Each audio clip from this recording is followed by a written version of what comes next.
Ameerikaan kaayoo waraanaa Iraan irratti banteef galmaan gaatteetti gaafiin jedhu ka'aa jira. Baanota jalqabaa Ameerikaaf Israa'el bananirraa kaasee waajirri waraanaa Peentaagoon adeemsa waraanaa kana ilaalchisuun yaadota garaagaraa dhiyeessaa tureera. Humna waraanaa guddicha addunyaa kan hoogganu ministeerri waraanaa Ameerikaa Pete Hegseth haalli ibsa gaazexeessootaaf itti kenne akkuma osoo gara aangootti hin dhufin Fox News irratti xiinxala dhiyeessuurraa adda hin turre. Ibsa gaazexeessummaa jalqabaa kan kaayoo Ameerikaan waraana kana keessatti milkeessuuf karoorfatte itti ibsan hanga waliigaltee 7 dhukaasa dhaabuun booda ibsa kennanitti olaantummaa waraana Ameerikaa kan agarsiisanidha. Waa'ee adeemsa waraanichaa fi gatii waraanni kun Ameerikaa baasisu isa dhugaa ta'e hubachuuf qorannoo gadi fagoo gochuu gaafata. Hanga waliigaltee dhukaasa dhaabuu yeroo ammaa hojiirra oolaa jiru garuu gufuun itti baay'achaa jiru kanatti Ameerikaan maal milkeeffatti? Dhimma nikulaaraa hanga barbaadame hin deemin jiru. Kaayoon guddaan pirezidaant Doonaald Tiraamp waraana kanaan milkeessuu yaadee ture. Iraan meeshaa waraanaa nikulaaraa oomishuu humna dandeessisu akka hin qabaanne gochuudha. Iraan garuu jalqabarraa kaastee meeshaa akkasii hidhachuuf karoora akka hin qabne ibsaa turteetti. Galmi kun waggoota dheeraatiif dippiloomaasii Ameerikaan durfamu akka milkaa'uuf carraaqqiin taasifamaaf tureera.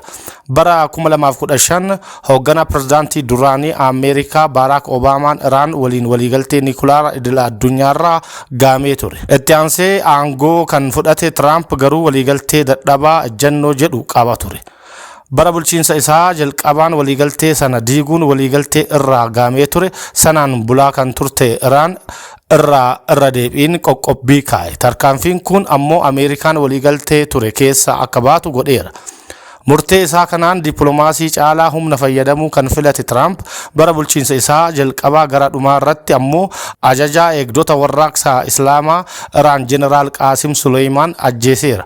Tarkaanfiiwwan kunneen walitti dhufeenyi Teheraan waliin taasifamu carraaqqii dippiloomaasii fi humna waraanaa gidduu akka asiif achi dhama'uuf sababa ta'eera. Waraanni ammaa kun akka ka'uufis sababa kan ta'es adeemsa akka kanaati.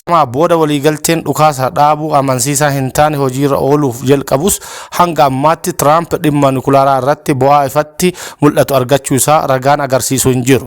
Bara darbe yeroo waraanni guyyoota 12 gaggeeffametti Ameerikaan buufataalee nikulaaraa Ifsahaa Fordaa fi gaggeessiteen humni nikulaaraa Iraan barbadaa'uu himee ture. Itti gaafatamaan dhaabbata to'annoo nikulaaraa idil addunyaa Rafael Gross fedhii nikulaaraa Iraan dhabsiisuu kan danda'u filannoo waraanaa jiraachuu hin danda'u jechuun BBC'tti hime. Pirezidaant Tiraamp Ameerikaan galteewwan nikulaaraa gadi fageenyaan qotamanii awwaalaman qottee baasuu fi maqsuudhaaf Iraan waliin akka hojjettu ibseera. Haa ta'u malee ammas taanaan Teheraan dhimma kanarratti diddaa isheetiin itti fufteetti. Guyyoota itti aanan keessa dhimmi kun magaalaa guddoo Paakistaan Islaamabaad keessatti marii Ameerikaaf Iraan keessatti gaggeeffamu irratti qabxii ijoo akka ta'u ni eega. Ameerikaa Doonaald Tiraamp tarii mariin Islaamabaad yoo milkaa'uu baateef jedhanii dooniiwwan isaaniitti meeshaalee waraanaa qabna jedhe fe'aa jiraachuu dubbate. Jimaata har'aa yaada bilbilaan New York Post jedhamuuf kenneen hiree marii kanaa sa'aatiiwwan 24 dhufan keessatti barra jechuun barruun kun gabaase. Meeshaalee waraanaa jiru jedhaman kan yeroo isaan burkiteessine fayyadamne caalan dooniiwwanitti fe'aa jiraachuu himan. Yoo waliigaltee irraa gahuu baanne itti fayyadamna akka gaariitti itti fayyadamna jechuun dubbatan. Waa'ee jannoo Iraan gaafatamee deebii kenneen warri Iraan kan dubbatan dhugaa ta'uuf dhiisuu baruun hin danda'amu jedhe. Mariin Iraanii fi US gidduutti gaggeeffamu sanbata boruu Islaamabaaditti gaggeeffama.